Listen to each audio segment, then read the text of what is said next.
चल लेंगे। प्रेमी भाई बहनों, यह सच्चा सुख नहीं है।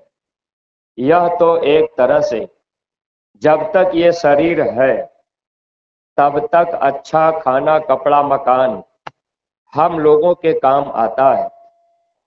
जैसे ही इस शरीर से आत्मा निकल जाती है, आत्मा धर्मराज के दरबार में जाती है, शरीर यहाँ पर पड़ा रह जाता। शरीर को लोग ले जा करके जला देते, दफना देते। शरीर का इतिहास यहीं पर खत्म हो जाता है। जितना हम आप धन दौलत रुपया पैसा इकट्ठा करते हैं, ये सब हम लोग अपने शरीर के लिए करते हैं। लेकिन प्रेमी भाई बहनों, हम सब लोग शरीर नहीं हैं, हम लोग आत्मा हैं। महात्मा इसी बात को समझाने के लिए आया करते हैं। आज दुनिया के लोग ये कहते हैं कि हम महात्मा के पास क्यों जाएं? हम तो गीता रामायण कुरान बाइबिल को पढ़ रहे। अगर आज दुनिया के लोग गीता रामायण को पढ़कर इस बात को सब लोग समझ गए होते कि हम आत्मा हैं, आत्मा के लिए कमाई अगर कर लेंगे तो हमेशा के लिए सुखी और आजाद हो जाएंगे। लेकिन प्रेमी भाई बहनों, आत्मा के लिए कमाई हम आप कैसे कर पाएंगे कि हम आप पहले तो अपने को जान ही नहीं पाए कि हम आत्मा हैं। यही बात भगवान कृष्ण गीता में अर्जुन को समझा रहे थे। अर्जुन देखो, तुम भगवान के अंश हो। भगवान कृष्ण ने कहा, अर्जुन ध्यान से सुनो, तुम कौन हो? भगवान के तुम अंश हो, बतला रही गीता तुझे। पर मोह निद्रा मगन सोते, काल बहु बीता तुझे। अर्जुन, तुम भगवान के अंश हो, लेकिन मोह निद्रा में सो रहे हो। बहुत युग बीत गया, बहुत कल्प बीत गया। प्रेमी भाई बहनों, हम सब लोग भी मोह निद्रा में सोते सोते अपना ये मानव जीवन खत्म कर देते हैं। ये मोह निद्रा क्या है? हम लोग यही सोचते विचारते रहते हैं, ये घर मेरा है, परिवार मेरा है, स्त्री मेरी है, बच्चे मेरे हैं, जमीन मेरी है, मकान मेरा है। यही मोह निद्रा है, इसी में हम लोग सोते रहते हैं। महात्मा हम लोगों को जगाने, महात्मा हम लोगों को चेताने आते हैं। संत आए हमको चेताने, हम पहचान न पाए। महात्मा तो चेताते, समझाते, बताते हैं। लेकिन अब हम आप जब महात्मा के पास नहीं जाएंगे तो हम आप जाग नहीं पाएंगे, हम लोग अपने को नहीं जान पाएंगे। अगर महात्मा के सत्संग में हम आप जाएं, सत्संग के वचन ध्यान से हम आप सुन लें, अगर हम लोगों को जानकारी हो गई कि हम आत्मा हैं तो आत्मा का धन कमाने लगेंगे। प्रेमी भाई बहनों, अपने को शरीर समझकर शरीर के लिए धन हम लोग कमा रहे। महात्मा बार बार सत्संग में बुलाकर इसी बात को समझाने का प्रयास करते हैं। भगवान कृष्ण अर्जुन को यही बात समझाए। अगर दुनिया के लोग गीता रामायण को पढ़कर यह बात जान लिए होते कि हम आत्मा हैं तो आत्मा के लिए कुछ न कुछ कमाई हम लोग कर लेते। लेकिन अभी तक हम लोगों ने जो भी काम किया सब अपने शरीर के लिए किया। खेती का काम हम लोगों ने शरीर के लिए किया, दुकान का काम हम लोग शरीर के लिए कर रहे, नौकरी मजदूरी हम लोग शरीर के लिए कर रहे, जबकि ये शरीर आज नहीं तो कल छूटेगा। बाबा जय गुरुदेव जी महाराज यही बात हम प्रेमियों को समझाते रहते थे कि बच्चे 24 घंटे में 22 घंटा आप दुनिया के काम में लगा देना, अपने शरीर के लिए, बाल बच्चों के लिए, नातेदार रिश्तेदार सगे संबंधियों के लिए।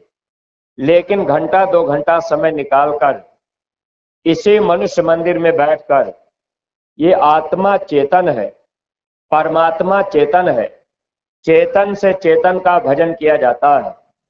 यानी जितना काम हम आप इस शरीर से करेंगे सब शरीर के लिए होगा, और ये आत्मा चेतन है। जब चेतन से चेतन की कमाई होगी वही कमाई आत्मा के काम आती। लेकिन प्रेमी भाई बहनों, हम सब लोग समय पर महात्मा की बातों को समझ नहीं पाते, अगर समझ भी लिए तो मान नहीं पाते। किसी के कहने में हम सब लोग अपना समय ऐसे ही व्यर्थ में गवा देते हैं। फिर ये मानव जीवन हम लोगों का धोखे में निकला चला जाता है। भगवान कृष्ण अर्जुन को समझा रहे, अर्जुन तुम आत्मा हो, भगवान के अंश हो, आप वहां से अलग हो चुके हो, यानी परमात्मा से आप अलग हो चुके। अब यहाँ मोह निद्रा में तुम सो रहे हो। बहुत युग और कल्प बीत गया। तो अर्जुन जी पूछ दिए, कहने लगे प्रभु तो हमारा घर कहाँ है? तो आत्मा का घर कहाँ है? जहां हम लोग रहते हैं मृत लोक है, इसे महात्माओं ने मरलोक कहा। यहाँ जो भी आया है उसे मरना है। लेकिन आत्मा कहाँ की रहने वाली है? ये आत्मा अमर लोक की रहने वाली है। आज तक गीता रामायण पढ़ने के बाद हम लोग किसी से पूछ नहीं पाए, जब आपके गीता में लिखा है कि ये आत्मा अमर लोक की रहने वाली है, और हम लोग रहते कहाँ हैं? मर लोक में। हम लोग मृत लोक में रह रहे। यहाँ जो भी इंसान पैदा होता है तो उसको मरना भी है, शरीर छोड़ना भी है। आत्मा अमर लोक की है, आत्मा मरती नहीं है, ये शरीर बदल बदल जाता है। प्रेमी भाई बहनों, अब गीता रामायण पढ़ने के बाद अगर हम लोग समझ गए होते कि आत्मा अमर लोक की रहने वाली है, तो आज हर आदमी जो लोग मंदिर में पूजा करने जाते तो मंदिर के पुजारी से जरूर पूछते कि एक बात बताइए महाराज, ये आत्मा अमर लोक की रहने वाली है, ऐसा गीता में लिखा है, तो हम अमर लोक कैसे जाएंगे? हम तो मृत लोक में रह रहे। प्रेमी भाई बहनों, अगर कोई जानकार महात्मा मिल जाते तब तो वो महात्मा रास्ता बता देते। अगर वो महात्मा अमर लोक आते जाते तो रास्ता बता देते। लेकिन जो महात्मा रास्ता नहीं देते, अब उनसे हम अगर पूछेंगे तो वो रास्ता नहीं बता पाएंगे। इसीलिए महात्माओं ने लिख दिया था, अंधा गुरु और बहिरा चेला हो नरक में ठेली ठेला। अगर गुरु अंधा है और चेला बहरा तो दोनों नरक में जाते हैं। स्वामी जी महाराज ने कहा, बच्चा मैं लिख के जाऊंगा कि गुरु बनना सबसे खराब काम है, लेकिन आज इस धरती पर गुरु बनने की होड़ लगी। प्रेमी भाई बहनों, गुरु बनना आसान काम नहीं। अगर जीवात्मा का कल्याण नहीं हो पाया, आत्मा अमर लोक में नहीं जा पाई, तो वह कर्म बोझ गुरु के ऊपर होगा। और गुरु भी 84 लाख योनियों में, वहां झूठा गुरु अजगर बने, 184 जाए, शिष्य सभी चींटी बने, नोच नोच के खाए। फिर वहां कर्मों का फल भोगने के लिए 84 में जाना पड़ता है। तो जब भगवान कृष्ण आए तो उन्होंने अर्जुन को ये बात बताया, अर्जुन तुम कहाँ के रहने वाले हो? तुम हो अजर, तुम हो अमर, मरने की झंझट छोड़ दो, पाओगे अपना रूप जग का, प्रेम बंधन तोड़ दो। अर्जुन तुम अजर अमर अविनाशी देश के रहने वाले हो, लेकिन अर्जुन तुम वहां कैसे जाओगे? जब तक तुझे आत्मा का ज्ञान नहीं होगा तब तक परमात्मा का ज्ञान नहीं होगा। आत्मा के दर्पण में परमात्मा को जीते जी हम आप देख सकते हैं।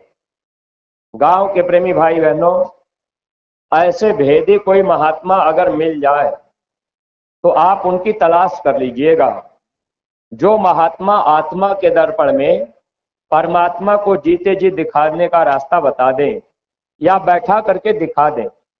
लेकिन आत्मा के दर्पण में परमात्मा को कब हम आप देखेंगे? जब आत्मा का दर्पण निर्मल हो जाएगा, अगर उस दर्पण पे गंदगी रहेगी, अगर शीशा गंदा होगा तो चेहरा दिखाई नहीं देगा। ऐसे ही जब इस धरती पर महात्मा मिल जाते हैं तो आत्मा रूपी दर्पण को महात्मा निर्मल करते, साफ करते। अब वही आत्मा को साफ करने के लिए महात्मा सत्संग, सेवा, भजन, कोई न कोई उपाय हम जीवों को बताते रहते हैं ताकि उस रास्ते पर हम आप चल सकें और आत्मा का दर्पण हमारा आपका साफ हो जाए, तब परमात्मा को हम आप जीते जी देख लें। लेकिन भगवान कृष्ण ने अर्जुन को क्या कहा? हे अर्जुन, इस काम को करने के लिए, यानी आत्मा के दर्पण में परमात्मा को देखने के लिए, पहले तुझे अपने आप को जानना होगा कि हम आत्मा है। और इसके लिए करना क्या होगा? तो भगवान कृष्ण ने गीता में बताया था, पावोगे अपना रूप, जग का प्रेम बंधन तोड़ दो।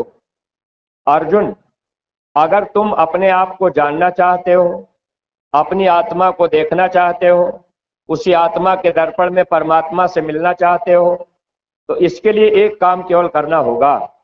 क्या करना होगा?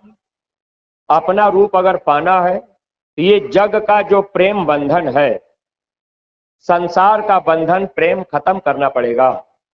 यानी इधर से प्रेम हटाकर, दुनिया से प्रेम हटाकर उस मालिक के तरफ आपको अपना ध्यान लगाना पड़ेगा। अब यही बात महात्मा समझाते हैं, गुरु का ध्यान कर प्यारे, बिना इसके नहीं छूटना। अब हम आप बहुत से गांव घर में लोग कहते हैं गुरु का ध्यान क्यों करें? प्रेमी भाई बहनों, गुरु ही इस धरती पर स्वयं हरि होते हैं, स्वयं भगवान होते हैं। बंदौ गुरुपद कंज, कृपा सिंधु नर रूप हरि। नर रूप में वो स्वयं हरि होते हैं, स्वयं भगवान होते हैं। तो अब भगवान कृष्ण समझा रहे अर्जुन को, अर्जुन तुझे क्या करना होगा? संसार का प्रेम खत्म करना होगा।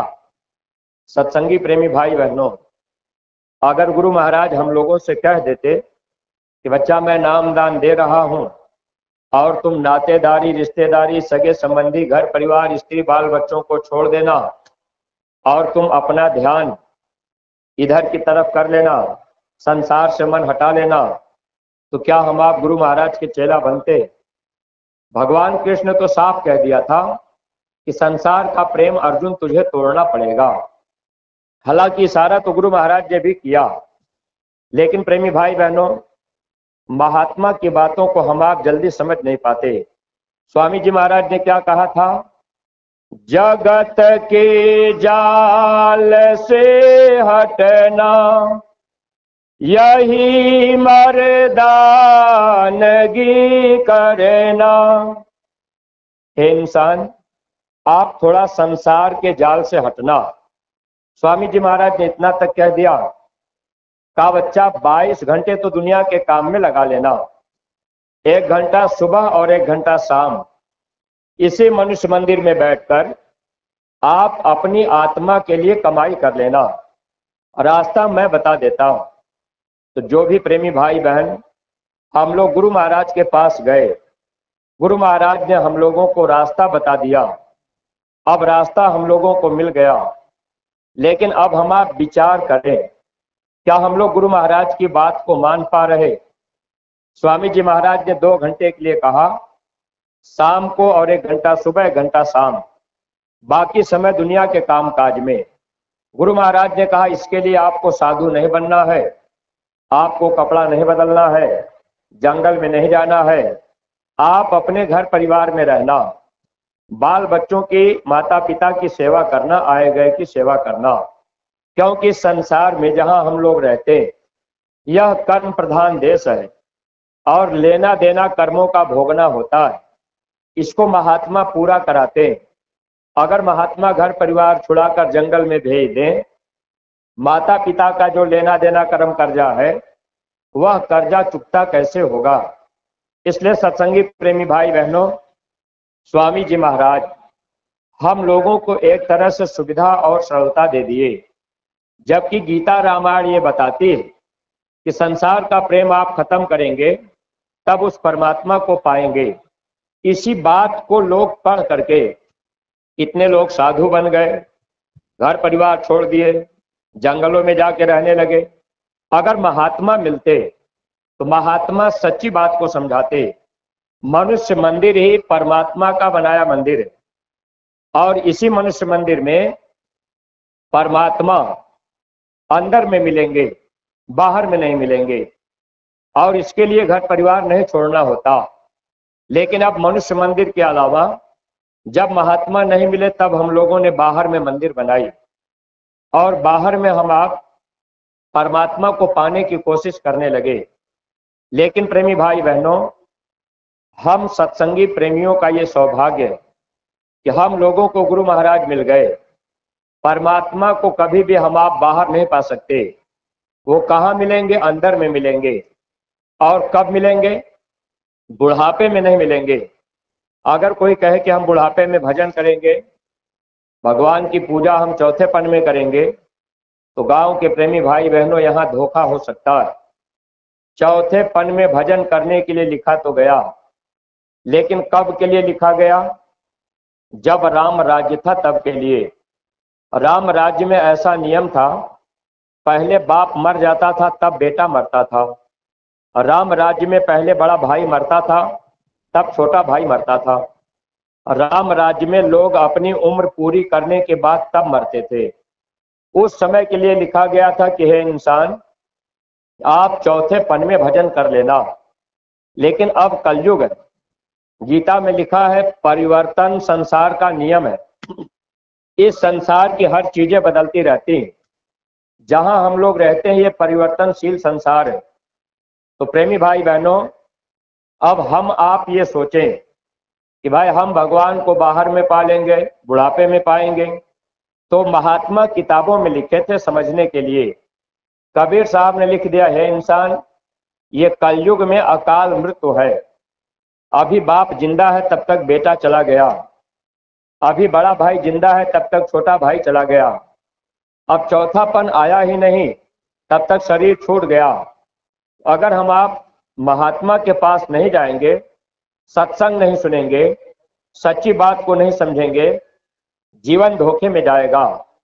इसीलिए कबीर साहब ने लिख दिया था, कर ले निज काम जवानी में, इस 2 दिन की जिंदगानी में, सौभाग्य से नर तन पाई है, बड़े भाग्य जवानी आई है, भगवान इसी में मिलते हैं, क्यों ढूंढे पाथर पानी में। हे इंसान, भगवान कहीं पत्थर में, पहाड़ में, नदी नाले में, गंगा में, जमुना में, तीर्थ व्रत में नहीं मिलेंगे। इसी मनुष्य शरीर के अंदर मिलेंगे। लेकिन कब मिलेंगे? वो दिखाई कब देंगे? तो कबीर साहब लिख दिए, घट में राम निहारा साधो, घट में राम निहारा, यही घट भीतर 7 समंदर, कोई मीठा कोई खारा, यही घट भीतर नगर अयोध्या, जहां राम अवतारा, यही घट भीतर राम मिलत है, जब तीसर नैन उघारा। कबीर साहब ने कहा, है इंसान, इसी मनुष्य शरीर के अंदर जब ये तीसरा नेत्र खुलेगा, तब राम का, कृष्ण का, देवी देवता का दर्शन होगा। बाबा जय गुरुदेव जी महाराज ये बात बराबर लोगों को सुनाया बताया करते थे कि हर आदमी के अंदर तीसरी नेत्र है। थर्ड आई, ज्ञान चक्षु, शिव नेत्र सबके अंदर है। चाहे वो हिंदू, मुसलमान, सिख, ईसाई कोई भी हो, उस मालिक को पाने के लिए सबके लिए रास्ता एक ही है। लेकिन प्रेमी भाई बहनों, वह सच्चा रास्ता हम आप भूल गए, क्योंकि हमको आपको महात्मा नहीं मिले। हम आप अंदर जाने की कोशिश नहीं किए, कोई बताने वाले जानकार नहीं मिल पाए कि परमात्मा बाहर नहीं मिलेंगे, मनुष्य शरीर के अंदर मिलेंगे। घट में राम निहारा, बाहर नहीं। तो महात्मा जो भी बातें लिख के गए हम लोग नहीं समझ पाए। अब गांव घर में लोगों से अगर कहा जाए तो भैया एक बार आप समय निकाल के मथुरा चलिए, तो लोग कहेंगे भाई मथुरा क्यों जाए, वहां हमको जाने से क्या फायदा होगा, हम तो पूजा पाठ भगवान देवी देवता की अपने घर परिवार में ही कर लेते हैं, अपना हम किराया भाड़ा क्यों खर्चा करें। गांव के प्रेमी भाई बहनों, अंदर में जब तक हम आप नहीं जाएंगे तब तक परमात्मा को हम आप नहीं पा सकते। इतना ही नहीं, इतने नए लोग और अपने सत्संगियों की हालत हो चुकी। नए लोगों की बात तो छोड़ दीजिए, बहुत से अपने सत्संगी प्रेमी भाई बहन अब ये कहते हैं कि भाई मथुरा से जब कोई संदेश आता है, जब कहीं सत्संग होता है, तो वहां तो बस बार बार सेवा मांगी जाती, जब देखिए तब सेवा लगाई जाती। ये सेवा लगी है, भूसा की सेवा है, गुल्लक की सेवा है, या आरती की सेवा है, गऊओं की सेवा है, तो बार बार सेवा लगाई जाती। कहीं भंडारे की सेवा है, काफिले की सेवा है। तो अपने सत्संगी प्रेमी इतने दिन से सत्संग में जाने के बाद भी हम लोग बात को नहीं समझ पाए, क्योंकि सत्संग के वचन हम लोग ध्यान से नहीं सुन पाए। अगर ध्यान से सत्संग के वचन हम आप सुनते तो आज हम लोगों के अंदर ये भाव विचार न रहता। दुनिया के लोग, जो लोग सत्संग में नहीं गए, अगर वे लोग कह देते कि भाई महात्मा के पास तो बराबर सेवा मांगा जाता है, पैसा मांगा जाता है, सेवा देनी पड़ती है, तो दुनिया के लोगों की बात तो एक बार मान ली जाती कि भाई इनको जानकारी नहीं है। लेकिन प्रेमी भाई बहनों, हम आप सत्संगी होकर के भी बात को नहीं समझ पाए। अब अगर बाहर बाहर हम आप भटकते रह गए, बाहर बाहर पूजा पाठ करते रह गए, तीर्थ व्रत जोग जग तप व्रत पूजा करते रह गए, तो इससे परमात्मा को कभी नहीं पाएंगे और ये आत्मा अपने घर नहीं जा पाएगी, आत्मा का धन इकट्ठा नहीं हो पाएगा। अब परमात्मा के पास कैसे जाएंगे? जब आत्मा का धन हो जाएगा। आत्मा का धन नाम की कमाई होती। इसीलिए गोस्वामी जी महाराज रामचरितमानस में लिख दिए, कलयुग जोग यज्ञ नहीं ज्ञाना, एक आधार नाम गुण गाना, यही कलिकाल न साधन दूजा, जोग यज्ञ तप व्रत और पूजा, कलयुग केवल नाम आधारा, सुमिर सुमिर नर उतरहि पारा। कलयुग में जीवात्मा को भवसागर से पार जाने के लिए नाम की कमाई, और वो नाम संतों के पास मिलता है, नाम किताबों में नहीं, नाम बाजारों में नहीं। कोटि नाम संसार में ताते मुक्ति न होए, आदि नाम जो गुप्त जपै, बूझे बिरला कोय। उस नाम का जाप भी गुप्त होता है। कभी कभी गांव घर में लोग कहते हैं कि भाई ये जय गुरुदेव वाले ये पता नहीं कौन सी पूजा करते हैं, ऊपर से कपड़ा डाल लेते हैं और फिर बैठ करके पता नहीं क्या करते हैं, कुछ बोलते भी नहीं। सत्संगी प्रेमी भाई बहनों, उस नाम का जाप गुप्त होता है। जैसे दुनिया के लोग हरे राम हरे कृष्ण का कीर्तन गा रहे हैं, अगर ऐसे ही आप जय गुरुदेव जय जय गुरुदेव की धुनी गाने लगे तो ये बाहरी क्रिया होगी, इससे आप परमात्मा को नहीं पाएंगे, अपने सच्चे घर नहीं जाएंगे। यह रास्ता काल भगवान ने हम जीवों को भटकाने के लिए बनाया।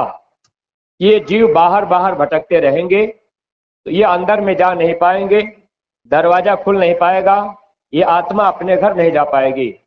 तो आत्मा का धन कमाने का रास्ता बाहर नहीं, अंदर में चलना पड़ेगा। लेकिन जब समर्थ सदगुरु मिलेंगे तब अंदर जाने का रास्ता मिलेगा। सतगुरु अगर मिल भी गए, अगर हम आप उनकी बात न माने तब भी हम आप अंदर नहीं जा सकते, सच्चा सुख नहीं पा सकते।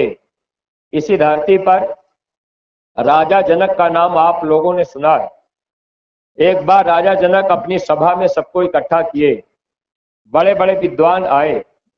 राजा जनक ने कहा कि कोई हमें अंदर में ले जाकर ज्ञान करा दे, यानी अंदर में परमात्मा का दर्शन करा दे, दिखा दे, सुना दे, तो अब मैं मान लूंगा कि परमात्मा जीते जी मिलते हैं। जब राजा के जनक के दरबार में पूरी सभा भरी थी, कोई अंदर का ज्ञान कराने वाला नहीं था उसमें। जैसे इस धरती पर महात्मा बहुत मिलेंगे, लेकिन प्रेमी भाई बहनों, अंदर में ले चलने वाले महात्मा कोई बिरला एक ही मिलेंगे। अब आप खोज करते रहिए कि भाई कोई महात्मा हमको अंदर में ले चलने का रास्ता बता दे, क्योंकि रास्ता अंदर है। राजा जनक ने जब ऐलान किया और कोई अंदर में ज्ञान कराने वाला नहीं रहा, अष्टावक्र जी उस समय वक्त के गुरु रहे और वो सोचने लगे कि अगर राजा जनक को अंदर में ज्ञान नहीं हो पाएगा तो साधु भेष को लाज आएगी। तब अष्टावक्र जी राजा जनक के दरबार में चले गए। उनको देख करके लोग हंस पड़े, हालांकि वो कुछ बुरा नहीं माने। फिर जब वहां जा करके बैठे तो अष्टावक्र जी ने कहा, राजन बताओ तुम क्या चाहते हो। उन्होंने कहा कि हमको अंदर में केवल ज्ञान कोई करा दे, अंदर में कुछ दिखा दे, अंदर में कुछ सुना दे। जैसे अपने सत्संगी प्रेमी भाई बहन, आपको रास्ता गुरु महाराज ने बताया, अगर हम आप सुमिरन ध्यान भजन रोज करें, नियम से करें, तो ये अंदर का रास्ता है। सुमिरन ध्यान भजन में आंख कान मुंह बंद कर सुमिरन करते समय जबान बंद रहेगी, ध्यान करते समय बाहर की आंख बंद रहेगी, भजन करते समय बाहर के कान बंद रहेंगे। ये अंदर का रास्ता हमको आपको गुरु महाराज बताए। लेकिन अगर इस रास्ते पर हम आप चलेंगे तब तो हम आप कुछ लाभ पा सकते हैं। अब इसके लिए करना क्या होगा? अगर सत्संगी प्रेमी कह रहे कि भाई बार बार सेवा लगाई जाती है, तो आप थोड़ा सा विचार किया करिए। सत्संग के वचनों को सुनकर अगर कोई दृष्टांत आप सुनते हैं तो आप उसको अपने जीवन में अमल कीजिए, उतारिए। जब राजा जनक अंदर में ज्ञान पाने की बात अष्टावक्र जी से कहे तो अष्टावक्र जी ने एक सवाल किया, कहा राजन तुझे अगर अंदर में ज्ञान पाना है, अंदर में जाना है, परमात्मा को देखना है, एक बात मेरी माननी पड़ेगी। उन्होंने कहा कि हुजूर हम तैयार हैं। तो अष्टावक्र जी ने कहा, राजन तन मन और धन ये तीनों देना पड़ेगा। अब अष्टावक्र जी ने तीनों चीज मांग लिया। अब आप सत्संगी प्रेमी भाई बहनों विचार कीजिएगा, अष्टावक्र जी ने राजा जनक से तीनों चीज मांग ली। उस समय ऐसे चुल्लू में पानी भरकर संकल्प ले लिया जाता था। अब राजा जनक चुल्लू में पानी भरे और संकल्प किए कि गुरु महाराज हमको अंदर में ज्ञान करा दीजिए, हम अपना तन मन धन आपको पूरा दे रहे। प्रेमी भाई बहनों, अब तन मन धन तीनों अष्टावक्र जी जब ले लिए तब उन्होंने क्या कहा, राजन जाओ वहां जहां सबका जूता चप्पल पड़ा है वहां पर तुम बैठ जाओ। अब वो राजा थे, दरबार में बड़े बड़े विद्वान बैठे थे।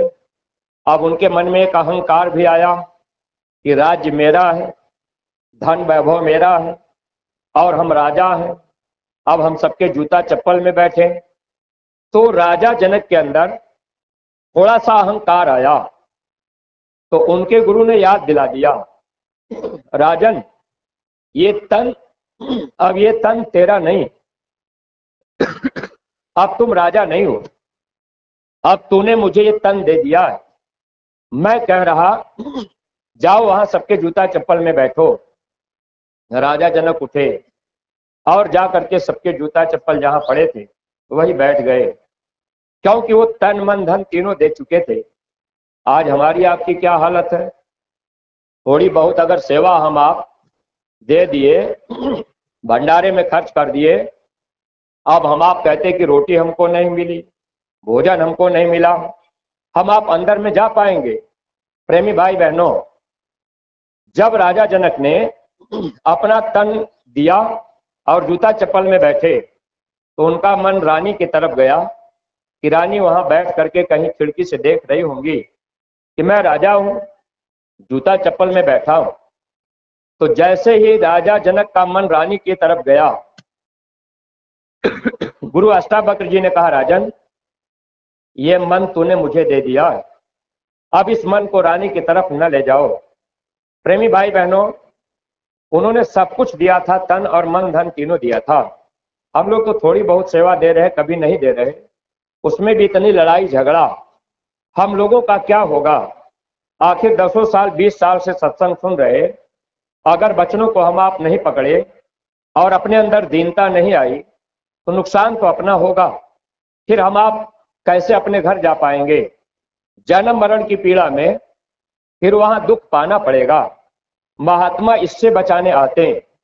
जब राजा जनक का मन वापस फिर आया, तब उस समय उनके गुरु ने कहा, राजन, तन मन धन तूने मुझे दे दिया है, अब तुम बैठ जाओ, अपना ध्यान कहीं मत ले जाओ। जैसे ही राजा जनक ने अपना ध्यान तीसरे तिल में किया और अष्टावक्र जी ने दया कर दी, थोड़ी सी तवज्जह दी, अंदर में राजा जनक को थोड़ी देर तक अनुभव कराए। जब अनुभव हो गया, तब वो उठे और गुरु के चरणों में पड़े। कहने लगे कि गुरु महाराज, आज से मैं तन मन धन सब आपको दे चुका और मुझे अंदर में ज्ञान हो चुका है, अब हमको ये राज्य नहीं चाहिए। तब उस समय उनके गुरु ने कहा, राजन, इसको प्रसाद समझ करके रखना, लेकिन अपना मत मानना।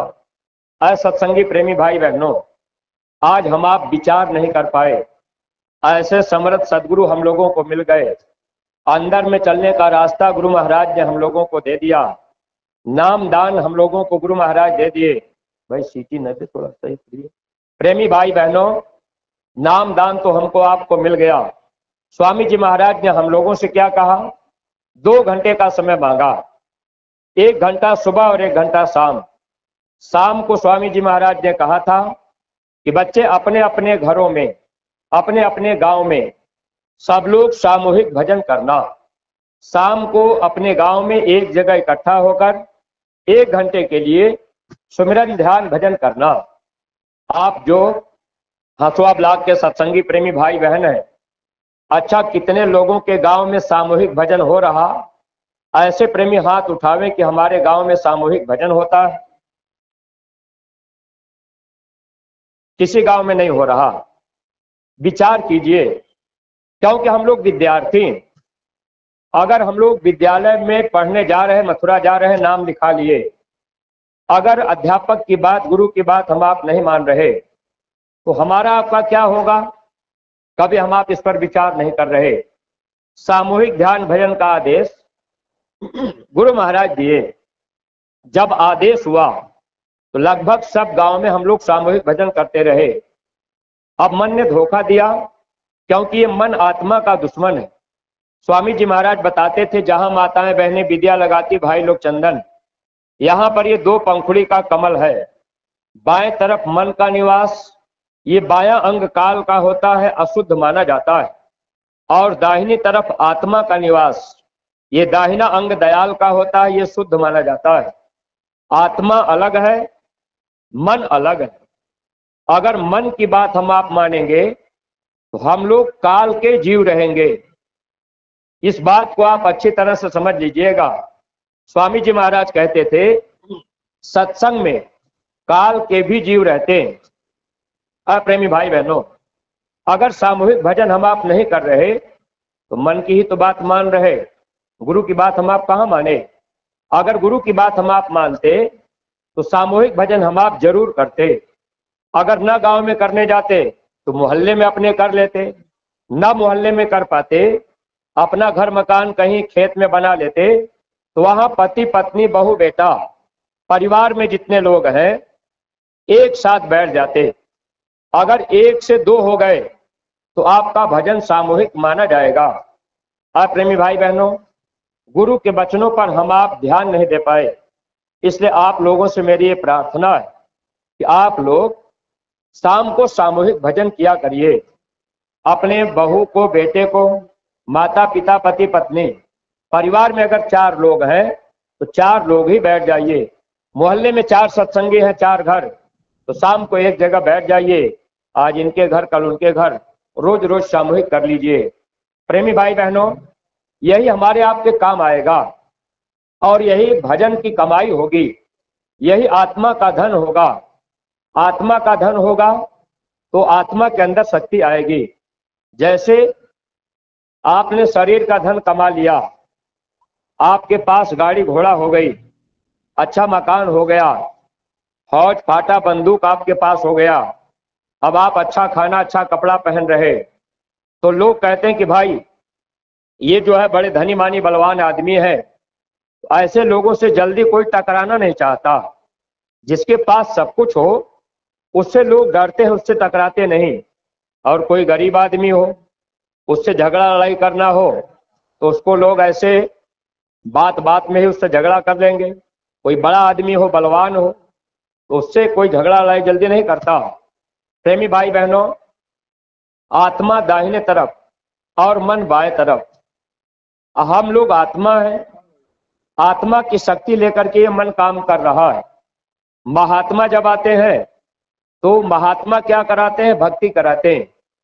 परमार्थ की पहली सीढ़ी गुरु भक्ति, प्रथम सीढ़ी है गुरु भक्ति। गुरु भक्ति बिन काज न सजती। परमार्थ की पहली सीढ़ी गुरु भक्ति। जब हम आप गुरु आदेश का पालन करेंगे तो आत्मा के अंदर शक्ति आएगी और ये मन आपका कमजोर होगा, क्योंकि गुरु का वचन मन के ऊपर चोट के रूप में, डंडे के रूप में पड़ता है। गुरु के शब्द से ये मन मरता है, शब्द डंडा का काम करता है। तो जब हम आप सामूहिक भजन में बैठेंगे तब इस मन के ऊपर चोट पड़ेगी, मन कमजोर होगा। ये जीव अपने गुरु की बात को मान रहा है और जब ये जीवात्मा धर्मराज के दरबार में जाएगी, वहां पर जब हिसाब होने लगेगा तो वहां पर गुरु महाराज भी रहेंगे और गुरु महाराज कहेंगे कि ये बच्चा, मैंने इसको नामदान दिया था, जब से मैंने नामदान दिया तब से इसने मेरी बात मानी है, ये जीव मेरा है। तो काल आपको सजा नहीं दे सकता। अगर मन की बात हम आप माने, मन के कहने में हम आप चले, तो ये काल भगवान हमको आपको रोक लेंगे, कहेंगे कि ये जीव मेरा है, क्योंकि ये मन काल का एजेंट है। आत्मा दयाल के देश की रहने वाली है। तो अब हम आप ये बात अगर समझ लेते तो गुरु महाराज के वचनों पर जरूर चलते। सत्संगी प्रेमी भाई बहनों, थोड़ा सा विचार कीजिएगा, क्योंकि सत्संग में आने के बाद अगर हम आप विचार नहीं कर पाए, गुरु के वचनों पर नहीं चल पाए, सारा जीवन हम आप सत्संग सुनते रहें, सारा जीवन मथुरा आते जाते रहें, अगर अपने विचारों में परिवर्तन नहीं आया, गुरु के वचन को हम आप नहीं मान पाए, मन जैसे कहता रहा वैसे हम आप करते गए, यह मन बलवान रहेगा, फिर हम आप काल के जीव रहेंगे। क्योंकि मन का काम है गुरु की बात काट देना, और गुरु चाहते हैं कि जीव मेरी बात को माने। तो अब आप इस पर खूब अच्छी तरह से विचार कीजिएगा। पहला आदेश जो स्वामी जी महाराज ने सामूहिक भजन का किया, हम आप नहीं मान रहे। दूसरा आदेश महाराज जी ने हम प्रेमियों के लिए किया था, प्रत्येक सत्संगी प्रेमी भाई बहन अपने अपने घर में एक गुल्लक रखें और 1 रुपया सेवा गुल्लक में रोज रोज डालें।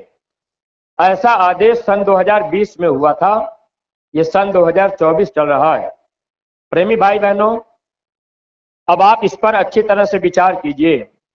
अच्छा, इस ब्लॉक के जो सत्संगी प्रेमी, कितने लोगों ने अपने घर में गुल्लक रखा है और 1 रुपया रोज सेवा डाल रहे गुल्लक में? ऐसे प्रेमी हाथ उठावे कि भाई हम गुल्लक रख करके 1 रुपया रोज सेवा डाल रहे। देखिए, 2 बहन जी 3 लोग हैं, अब इसमें भी संकोच करके हाथ लोग उठा रहे कि भाई हम कभी डालते हैं गुल्लक में, कभी नहीं भी डालते हैं। अब नियमित हम आप नहीं डाल पा रहे, धोखा किसने दिया? मन ने। ये मन आत्मा का दुश्मन है। यही बात स्वामी जी महाराज हम लोगों को समझाते रहे। बड़ा बैरी मन घट में, इसी का जीतना कठिन। ये कठिन काम है, सरल नहीं। महात्माओं ने लिखा, गुरु की भक्ति कठिन है रे भाई। आज हमको आपको कोई कठिनाई हो रही है भक्ति करने में? कोई कठिनाई नहीं, क्योंकि हम लोग मन के कहने में चल रहे। अगर गुरु के कहने में चलने लगेंगे तो मन को कठिनाई महसूस होगी। जब आपकी बात मानी जाएगी, आपका मन कह रहा है कि ये काम ऐसे होना चाहिए, तो आपके मन की बात हो गई तो आपको कठिनाई नहीं होगी। आपकी बात नहीं मानी जाएगी, आप जिम्मेदार कहेंगे, ब्लॉक के जिले के जिम्मेदार, कि भाई ये काम ऐसे होगा। आप सत्संगी हैं, आप कहेंगे नहीं ऐसे होना चाहिए। प्रेमी भाई बहनों, वहां पर आपको कठिनाई होगी, आपकी बात नहीं मानी जाएगी, तो आपका मन खराब होगा संगत से। फिर आप एक दूसरे की निंदा आलोचना करने लगेंगे, आप कहेंगे कि ये ठीक नहीं है, वो ठीक नहीं है। जबकि प्रेमी भाई बहनों, अगर हमको आपको यह जानकारी हो चुकी कि दीनता सदगुरु को प्यारी, अगर सदगुरु जो जिसको जिम्मेदारी दे दें, हम आप उस आदेश में चलते रहे, अपने को छोटा बनकर दीन बनकर हमारा आपका काम बन सकता है। अगर हम आप अपने को कुछ समझ लिए और कर्मों का बोझा अपने ऊपर ले लिए तो फिर कभी भी हम आप निकल नहीं पाएंगे। तो सेवा करने में भी जो जीव चतुर होते हैं, जो जीव चालाक होते हैं, ऐसे जीव क्या करते हैं, ऐसे जीव कभी भी सेवा करते तो सेवा करने में भी आप लोग ये ध्यान रखा करिए, सेवा का फल आपको पूरा नहीं मिलता। एक बार स्वामी जी ने कहा, बच्चे तुम सेवा करते हो, सेवा का फल तुमको नहीं मिलता, 4 आना लाभ भी नहीं मिलता। क्यों नहीं मिलता? हम लोग अपने मन के हिसाब से सेवा करने का काम करने लगते हैं। जैसे आप भंडारे में अगर सेवा कर रहे तो भंडारे में कोई जिम्मेदार है, तो आप अगर सब्जी बना रहे, मान लीजिए जिम्मेदारी किसी और की है, अब आप सेवा में खड़े हो गए, तो आपको तो इतना ध्यान रखना चाहिए, जैसे अगर सब्जी बनानी है, अब तेल डालना है, हल्दी डालना है, नमक डालना है, तो जो जिम्मेदार है आपने उनसे पूछ लिया, भैया इतना सब्जी में तेल डाल दें, इतना हल्दी डाल दें, अच्छा देखिए इतना नमक डाल दें। अगर जिम्मेदार कह दिए कि हाँ डाल दीजिए, अगर आपने सब्जी में नमक डाल दिया, ज्यादा भी हो गया, तो वह दोष आपके ऊपर नहीं आएगा, वह दोष जिम्मेदार के ऊपर होगा, क्योंकि आपने पूछ के काम किया। प्रेमी भाई बहनों, कभी भी ये मन परमार्थ नहीं बनने देता, मन जानता है। और जबकि महात्मा क्या चाहते हैं, बस इस मन को कमजोर करना चाहते हैं। जब तक हम आप अपने अपने मन की बात करते रहेंगे, यह मन बलवान रहेगा, आत्मा कमजोर रहेगी। अगर आत्मा कमजोर है, आत्मा के पास शक्ति नहीं है, यह आत्मा शब्द की डोरी पकड़कर अपने घर वापस नहीं जा पाएगी, चाहे सारा जीवन हम आप संगत में लगा दें। अगर प्रेमी भाई बहनों गुरु की बात मानने लगेंगे, तब ये मन कमजोर पड़ने लगेगा। अच्छा, इसमें जो सत्संगी प्रेमी बैठे, सेवा आप लोगों को लगाई जाती होगी, कभी भंडारे की सेवा, कभी काफिले की सेवा, कभी डीजल प्रचार गाड़ी की सेवा, तो क्या आप लोग सेवा नहीं देते? अच्छा, कितने ऐसे प्रेमी इसमें हैं जो लोग सेवा देते हैं? जब जब लगाई जाती है, थोड़ा हाथ उठावे सेवा देने वाले प्रेमी कि भाई सेवा लगती है तो हम लोग देते हैं। तो सेवा तो सब लोग लगभग दे रहे, हाथ नीचे कर लीजिए, सेवा सब लोग दे रहे, लेकिन प्रेमी भाई बहनों आदेश में सेवा नहीं हो रही। इस बात को थोड़ा आप ध्यान से समझिए। जब आप सब लोग सेवा दे रहे, 1 रुपया गुल्लक में हम आप रोज रोज क्यों नहीं डाल पाए? एक प्रेमी एक बार कहने लगे कि भैया साल भर में 365 दिन होता है, 365 रुपया हुआ, 500 रुपया हमसे एक बार में ले लीजिए, हम 1 रुपया रोज रोज नहीं डाल पाएंगे। प्रेमी भाई बहनों, क्यों? खाना आप रोज खा रहे, नहाना धोना आप रोज कर रहे, टट्टी पेशाब आप रोज कर रहे, कपड़ा आप रोज बदल रहे, तो दुनिया का सब काम तो आप रोज कर रहे, आखिर 1 रुपया गुल्लक में रोज हम आप क्यों नहीं डाल पाएंगे? मन ही तो कमजोर कर रहा, मन ही तो धोखा दे रहा। अरे जब ये जीवात्मा धर्मराज के दरबार में जाएगी, यह मन कहेगा ये जीव आपकी बात नहीं माना। और कबीर साहब से काल भगवान ने ये शर्त रख लिया है कि जो जीव आपकी बात मानेंगे आप उस जीव को ले जाइएगा, जो जीव आपकी बात नहीं मानेंगे आपके पास अगर आ भी जाएंगे तो ऐसे जीवों को मैं खा जाऊंगा। प्रेमी भाई बहनों, इसी बात को महात्माओं ने लिख दिया था। अगर आप सत्संगी हो गए, संगत में आ भी गए, आप मथुरा आ जा रहे, आप सेवा दे भी रहे, लेकिन हुआ क्या? अगर आप गुरु के वचन से हट करके सेवा करेंगे तो गुरु सर से उतरे, शब्द बिहुना होए, ताको काल घसीटी है, बचा सके ना कोई। ऐसे जीव को काल खींचेगा। इसलिए आप ये हमेशा ध्यान रखा करिए, सेवा गुरु आदेश में आप लोग अपने अपने घरों में गुल्लक रखिए, 1 रुपया रोज रोज डाला करिए। इससे फायदा क्या होगा? बहुत बड़ा लाभ आपका होगा। अगर सत्संग में बातें हम आप नहीं समझेंगे तो नुकसान हम प्रेमियों का होगा। जैसे अभी भूसा की सेवा लगाई गई, कोई प्रेमी 100 रुपया देंगे, कोई 500 देंगे, कोई 1000 रुपया देंगे।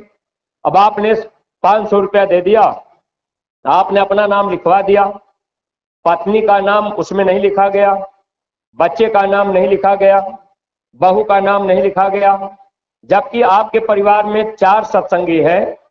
अगर सेवा आपने दिया तो रजिस्टर में जो गार्जियन है उनका नाम लिख दिया गया, बाकी प्रेमियों का नाम तो नहीं लिखा गया। अगर गुल्लक में 1 रुपया आपकी सेवा रोज पड़ती रही, आपका बच्चा भी डालता रहा, बहू भी 1 रुपया डालती रही, तो जब ये जीवात्मा धर्मराज के दरबार में जाएगी तो वहां पर गुरु महाराज कहेंगे कि देखो ये मेरा बच्चा मेरे आदेश में सेवा किया है, मेरी बात को इसने माना है, इसलिए यह जीव निज घर जाएगा, तुम इसको रोक नहीं सकते। अगर गुरु की बात हम आप काट करके सेवा किए, अगर आप साल में गुल्लक सेवा एक बार में पूरा 500 रुपया लिखवा दीजिए तो ये गुरु का वचन कटा है, ये मन की बात है। एक बार एक प्रेमी महाराज जी से कहे कि महाराज जी हम गुल्लक में 2 रुपया रोज डालना चाहते हैं। पैसे वाले आदमी थे, उनको लगा कि 1 रुपया कम है, हम 2 रुपया डालेंगे। महात्मा रुपए पैसे के भूखे नहीं होते। महाराज जी ने यही कहा, जो कहा जाए उतना ही करना। और प्रेमी भाई बहनों, महात्मा जैसे कहें अगर हम आप वैसे करेंगे, दया हमको आपको मिलेगी, मन कमजोर होगा, आत्मा में शक्ति आएगी, यही भक्ति है। अगर इसको हम आप पढ़ लिए चल पड़े तो काम हमारा आपका हो सकता है। इसीलिए गुरु महाराज सत्संग में सुनाते थे, संत बचन जो सच्चा माने, मम बानी को सो सच जाने। जो गुरु की बात सही सही माने वही जीव यहां से निकल पाता है। तो सत्संगी प्रेमी भाई बहनों, अपने अपने घरों में गुल्लक रखिए, शाम को अपने अपने बच्चों को भी सिमरन ध्यान भजन में सामूहिक में बैठाइए। 10-20 मिनट बच्चा बैठा, माला लेकर के बच्चा एक माला सिमरन किया, सो भी गया, कोई बात नहीं। फिर आपका ध्यान भजन सिमरन खत्म हो, बच्चे को जगा दीजिए, बच्चे से भी कह दीजिए बेटा 1 रुपया गुल्लक में डाल दो। बच्चे की आदत बन जाएगी। बच्चा 1 रुपया रोज सेवा डाल रहा, इसका फल बच्चे को जानते हैं क्या मिलेगा। एक बार एक भाई कहने लगे कि भाई हमारे परिवार में तो 10 लोग हैं, अब 1-1 रुपया रोज डालेंगे तो 10 रुपया रोज पड़ेगा, महीना में 300 रुपया लगेगा। प्रेमी भाई बहनों, अब हम आप इस बात को तो जोड़ लिए, लेकिन हम आप अपना ध्यान आत्मा की तरफ नहीं ले गए। आपका बच्चा है, बच्चा पढ़ाई लिखाई कर रहा, बच्चा स्कूल जा रहा, अब आप अपने बच्चे के पढ़ाई लिखाई में, शादी विवाह में आपने 20 रुपया रोज खर्चा किया। आप अपने बच्चे का जोड़ लीजिए कि महीना में हम कितना बच्चे की फीस देते हैं, कितना कपड़ा लत्ता में लगता है, जूता चप्पल में कितना खर्चा होता है, और ट्यूशन में कितना लगता है, कॉपी किताब कलम में कितना लगता है, और बच्चे के खिलाने पिलाने में कितना लगता है। आप इसको जोड़ लीजिए, रोज का खर्चा बच्चे के ऊपर 10-20 रुपया से कम नहीं आएगा। जिस बच्चे को आप अपने घर परिवार में रख रहे, अपना मान रहे, उस बच्चे के लिए आप 10-20 रुपया रोज खर्चा कर रहे। बच्चा पढ़ लिख लिया, डॉक्टर इंजीनियर बन गया, 60 साल तक नौकरी किया, बच्चा रिटायर हो गया, 70-80 साल में शरीर छूट गया, आत्मा धर्मराज के दरबार में गई, गुरु की भक्ति बच्चा नहीं कर पाया, 1 रुपया बच्चा गुल्लक में नहीं डाल पाया, 20 रुपया बच्चे के लिए रोज आपने खर्चा किया। प्रेमी भाई बहनों, वही जीवात्मा अगर भक्ति बच्चा नहीं किया, नौकरी भी किया, रिटायर हुआ और 70-80 साल में शरीर छूटा, अब वो बेचारा 84 में वहां गधा बन करके घूम रहा, कुत्ता बन करके घूम रहा। यही तो महात्मा लिख करके गए, कबीर गुरु की भक्ति बिन राजा गधा होए। अगर मानव जीवन में जीव गुरु की भक्ति नहीं करता तो राजा को भी गधे का जन्म मिलता है। आपने बच्चे को पढ़ा लिखा कर नौकरी दिलवा दिया, अच्छा दुकान आपने करा दिया, बच्चा व्यापार कर लिया, लेकिन वही आत्मा अगर कुत्ता सुअर बिल्ली घोड़ा गधा बनकर भटकेगी। प्रेमी भाई बहनों, हम लोगों ने सत्संग में आकर आखिर लाभ हम आप क्या पाए? जब अपने ही बच्चे 84 में जाए, अपने ही बच्चे नरकों में पड़े रहे, तो फिर हम आप माता पिता सत्संगी बनकर सत्संग में जाकर फिर लाभ क्या पाए? तो इतना तो अगर हम आप करते, अपने अपने बच्चों से 1 रुपया गुल्लक में डलवाते, जब बच्चे का समय पूरा होता, आत्मा धर्मराज के दरबार में जाते, गुरु महाराज कहते यह जीव मेरी बात माना है, और वहां कैमरा चला करके दिखाया जाएगा। इतना जल्दी जीव को काल नहीं छोड़ता। स्वामी जी महाराज ने कहा काल बहस करता है, छोटी छोटी बातों को लेकर वो बहस करेगा कि आपने ऐसा कहा था, ये जीव बात नहीं माना है। सत्संगी प्रेमी भाई बहनों, तो अपने गुरु का वचन हर प्रेमी हम आप केवल मानना शुरू कर दें तो ये आत्मा कमजोर होने लगेगी, साधन भजन में तरक्की होगी। जब आप माला लेकर के बैठेंगे तो माला आपकी नहीं गिरेगी, नींद नहीं आएगी। अगर हम आप भक्ति नहीं करेंगे, आत्मा के ऊपर कर्मों का बोझा होगा। जैसे आप सुमिरन करने बैठे, एक माला किए, तब तक माला नीचे गिर गई, अब आप थोड़ी देर के बाद फिर माला उठाए, अब भूल गए कौन सी माला कर रहे। ऐसे 2-3 बार आपने प्रयास किया, अब आप कहेंगे भाई बहुत समय हो गया, अब चलो आराम करेंगे, खेती बाड़ी का भी काम करना है। तो ये मन है, धोखा देता रहता है। सत्संगी प्रेमी भाई बहनों, गुरु के आदेश का पालन अगर करेंगे, हमारा आपका काम बनेगा। और देखिए, महात्मा हमारी आपकी भलाई के लिए बराबर कोई न कोई सेवा लगाते रखते हैं। अगर हम आप घबराएंगे कि भाई सेवा लग रहे, बार बार हम कितनी सेवा देंगे, जबकि आपसे जबरदस्ती नहीं किया जाता कि भाई आपको इतना देना है। आपकी इच्छा बन गई, आपने 10 रुपया दे दिया, आपका मन कह दिया आपने 100 रुपया दे दिया। जो आपकी क्षमता हो, अपनी क्षमता के अनुसार आप सेवा किया करिए। लेकिन है प्रेमी भाई बहनों, सेवा समय पर किया करिए, आदेश में किया करिए।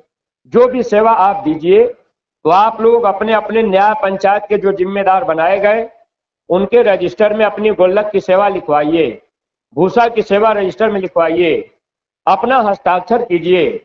भंडारा सेवा, उसके लिए एक अलग रजिस्टर आपको दिया गया न्याय पंचायत के जिम्मेदारों को।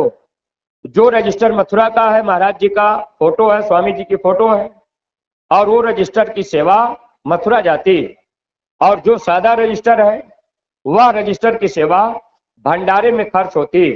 काफिला जाता है, प्रचार गाड़ी जाती है, उसमें ये सेवा आपकी खर्च होती। जैसे झारखंड में कार्यक्रम महाराज जी का था, अब महाराज जी ऐसे जगह पर सत्संग करने गए जहां पर मांस मछली अंडा शराब खाने पीने वाले लोगों का बोलबाला है। एक बार हम लोग भी गए थे वहां रांची में। एक दिन प्रचार में एक प्रेमी बताने लगे, जब वो प्रचार करने लोग गए तो एक पंडित जी कहीं से कथा कह के आ रहे थे, साइकिल से आ रहे, तो प्रेमी उनको अपना पता बताने लगे कि फलाने जगह पे सत्संग है। अब वो पंडित जी पर्चा लिए पढ़े, और वो पंडित जी साइकिल से आ रहे। प्रेमी ने पूछा कहाँ से आ रहे, कहने लगे कथा कह के आ रहे। तो साइकिल में के हंडिल में मुर्गी का पैर बांधकर लटकाए थे। प्रेमी ने पूछ दिया कि ये क्या है, कहने लगे कि ये दक्षिणा में मिली, कथा कहने पर मुर्गी दक्षिणा में मिली। तो प्रेमी ने पूछा कि अच्छा अब आप इसको क्या करेंगे। पंडित जी कहने लगे शाम को इसकी सब्जी बन जाएगी। प्रेमी भाई बहनों, ब्राह्मण समाज के लोग जो लोगों को ज्ञान दिया करते थे, मांस मछली अंडा शराब से लोगों को दूर रहने की बात किया करते थे, आज वो समय आ गया ऐसे स्थानों पर जिनके अंदर ज्ञान था, वे लोग भी अपना खान पान बिगाड़ लिए। ऐसे समय में धर्म का काम महापुरुष कर रहे। आज हम आप अज्ञानता में जिह्वा के स्वाद में बुराइयों की तरफ जा रहे। आगे का समय खराब, इसलिए महाराज जी महाराज जी ने कहा मैं बैठूंगा नहीं, बराबर काफिला चलता रहेगा। बस कार्यक्रम करने मथुरा आएंगे, फिर काफिला निकल जाएगा। अब आचार संहिता होने के नाते नेपाल का कार्यक्रम महाराज जी ने स्थगित किया। लेकिन प्रेमी भाई बहनों, इसमें भी हमको आपको महापुरुष बराबर लगाए हुए। अब देखिए झारखंड में जैसे आपके जिले को कार्यक्रम दिया गया, अगर आपकी झारखंड की सेवा नहीं गई तो जानते हैं इससे नुकसान अपना क्या होता है। आप सेवा नहीं भी देंगे तब भी काम चल जाएगा। आप अगर सेवा संगत के रजिस्टर में नहीं देंगे, सीधे मथुरा ले जाके दे देंगे, तब भी संगत का काम नहीं रुकेगा। लेकिन आप अपने मन की बात करेंगे धर्मराज के दरबार में, वह सेवा आपके काम नहीं आएगी। क्योंकि आपने गुरु आदेश में नहीं किया। अगर गुरु आदेश में आपने सेवा किया तो सेवा का फल आपको मिलेगा। अब ब्लॉक के जिम्मेदार, जिले के जिम्मेदार उस सेवा को ले जाकर के क्या किए, या महात्मा लेकर के सेवा क्या किए। अगर इसके लिए हम आप ये कहेंगे कि भाई हमने ये सेवा दिया था फिर ऐसा हो गया। एक बार एक प्रेमी कहने लगे कि हम लोगों ने टीन की सेवा दिया था, मथुरा में तो सत्संग मैदान में टीन नहीं लगी। प्रेमी भाई बहनों, हमारा आपका फर्ज सेवा देना है। अगर हम आप सेवा दे दिए, महात्मा उस सेवा में अगर तुरंत आग लगा दे, माचिस लगा के जला दे, तो आपको ले कुछ कहना नहीं, क्योंकि महात्मा जानते हैं जीव के कर्म को कैसे काटा जाएगा। यह बात केवल महात्मा जानते हैं और कोई नहीं जानता। इसीलिए महाराज जी बराबर काफिला लेकर निकल रहे और बराबर हमको आपको सेवा लगाई जा रही। जिले के लोगों को जिम्मेदारियां दी जा रही कि भाई ये कार्यक्रम आपको 2 कार्यक्रम कराना है, किसी को 4 कार्यक्रम कराना है, खर्चा उसमें लंबा होता है। अब उसमें अगर आप समय से सेवा नहीं देंगे तो कहीं ना कहीं से व्यवस्था करके जिम्मेदार लोग तो कराएंगे ही।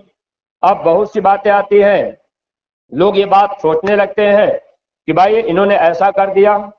अब ये चीजें प्रेमी भाई बहनों हम लोग इतनी आसानी से समझने का प्रयास नहीं कर पाते, मन धोखा देता रहता है।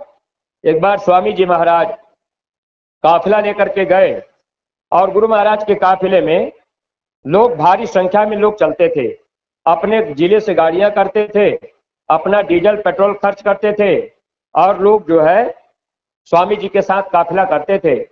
हजारों हजार गाड़ियां साथ में चलती थी। लेकिन स्वामी जी महाराज के शरीर छोड़ने के बाद अब महाराज जी चल रहे तो महाराज जी तो ज्यादा गाड़ियों का काफिला लेके नहीं चलते, क्योंकि महाराज जी का जो निशाना है, महाराज जी चाहते हैं अब लोग अपना खर्च ज्यादा कर नहीं पाएंगे, निजी लोग सेवा दे करके चल नहीं पाएंगे। तो महाराज जी ने जिले जिले में प्रचार गाड़ियां खरीदवा दी और इसलिए जब ये गाड़ियां रहेंगी तो इन गाड़ियों में अगर हम आप 10-20 रुपया डीजल में डालवा दिए, जब प्रचार गाड़ी गई 20 रुपया डलवा दिए, तो जो प्रचार गाड़ी जहां जहां घूमेगी हमारा आपका 10-20-50 रुपया लगा है। प्रेमी भाई बहनों, अगर हम वहां नहीं भी गए फिर भी उसका लाभ हमको आपको मिलेगा। अब स्वामी जी महाराज काफिला लेकर के गए और जब गुरु महाराज कुछ आगे गए, पहाड़ी एरिया थी, स्वामी जी महाराज पैदल चलने लगे, गाड़ी खड़ी कर दिए। कुछ दूर जाने के बाद स्वामी जी महाराज, एक पत्थर था छोटा सा जमीन में पड़ा था, वही स्वामी जी महाराज खड़े हो गए और बहुत से प्रेमी गुरु महाराज को अगल बगल से घेर लिए। स्वामी जी महाराज प्रेमियों से बोले कि अरे वो बंबई वाले प्रेमी को बुलाओ। एक प्रेमी बंबई के काफिले में चल रहे थे। जब स्वामी जी महाराज ने उनको बुलवाया और वो बेचारे भाग करके जब आए, स्वामी जी महाराज के सामने जब वो आ गए तो स्वामी जी ने क्या काम किया, जो पत्थर जमीन में पड़ा था स्वामी जी महाराज पैर से पत्थर में मार दिए। पत्थर जमीन से हट करके बगल हो गया और उसी पत्थर के नीचे एक बिच्छू था, वह बिच्छू निकल के भागने लगा। स्वामी जी महाराज बंबई वाले प्रेमी से बोले, और भी लोग रहे, सबसे नहीं, क्योंकि बंबई वाले प्रेमी को गुरु महाराज ने बुलवाया और बोले बच्चा उसको मार दो, मारो उसको। अब वो बंबई वाले जो प्रेमी थे, अब वो पत्थर उठाकर बिच्छू के ऊपर पटक दिए, बिच्छू मर गया। शाम को जब काफिले का पड़ाव पड़ा तो वो प्रेमी रोटी नहीं खाए। उनके मन में पश्चाताप हुआ कि हमारे हाथ से बिच्छू मर गया। स्वामी जी महाराज को लोगों ने बताया, कहने लगे हुजूर वो बंबई वाले प्रेमी शाम को रोटी नहीं खाए। स्वामी जी ने बुलवाया, पूछा बच्चा रोटी क्यों नहीं खाए? कि हम सेवा करेंगे, हमारा भजन बनेगा, लेकिन मेरे हाथों से बिच्छू मर गया तो सरकार काफिला तो हमारा बेकार गया, ये पाप तो मेरे ऊपर आएगा। स्वामी जी महाराज कहने लगे बच्चा मैंने कहा था तब तूने मारा, मेरे कहने में तेरे ऊपर कर्म कैसे जाएगा? मैंने कहा तो मेरे ऊपर आएगा। जैसे देसी कहावत है कि मारने वाले से ज्यादा दोषी ललकारने वाला होता है। अगर आपने ललकार दिया, अगला उसको मार दिया, तो आप दोषी हुए। गुरु महाराज ने कहा, मैंने कहा वो कर्म मेरे ऊपर आएगा, तुम्हारे ऊपर नहीं जाएगा। इसीलिए प्रेमी भाई बहनों, हमेशा गुरु आदेश में जब आप काम करेंगे, चाहे वो आदेश अच्छा हो या बुरा हो, अगर महात्मा कहें कि इनकी गर्दन काट दीजिए तो आप काट देंगे, तो वह कर्म आपके ऊपर नहीं होगा, वह महात्मा अपने ऊपर लेते हैं। अगर सेवा आप गुरु आदेश में करेंगे तो आपका कोई कर्म नहीं बनेगा। मन के कहने पर आप सेवा करेंगे, आपका कर्म बनेगा। जैसे आपका मन कह दे कि चलो हम अपने गांव में एक मंदिर गुरु महाराज के बनवा देंगे, यही हम पूजा पाठ करेंगे, यही भंडारा करेंगे, अब यही प्रसाद बांटेंगे, ये मन की बात है। आप मंदिर बनवाना अच्छा काम है, पूजा पाठ करना अच्छा काम है, प्रसाद बांटना अच्छा काम है, भंडारा चलाना अच्छा काम है, लेकिन प्रेमी भाई बहनों, मन के कहने में आपने किया तो ये कर्म बन गया। और जानते हैं इस कर्म का फल कैसे भोगना होता है। एक बार महाराज जी वहां खितौरा में थे, शाम का समय था, पैदल महाराज जी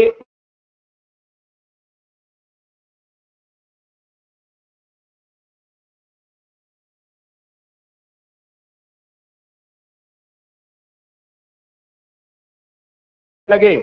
उस मंदिर के गुंबज पर हजारों की संख्या में कबूतर बैठे थे।